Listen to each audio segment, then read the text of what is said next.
fancy and I'm going to drink. You say you're not crazy. No for a party. No for it.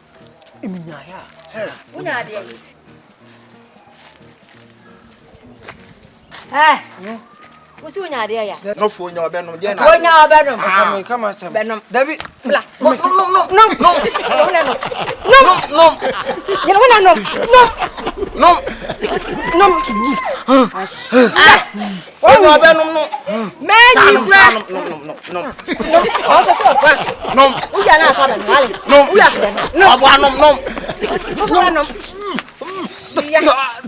Well, man, you poke out to an important me.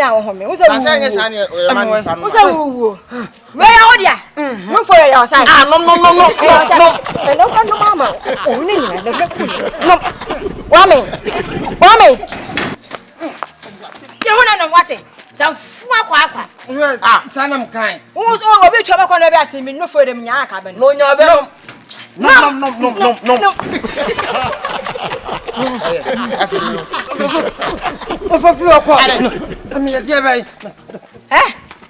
Me, there be me casa.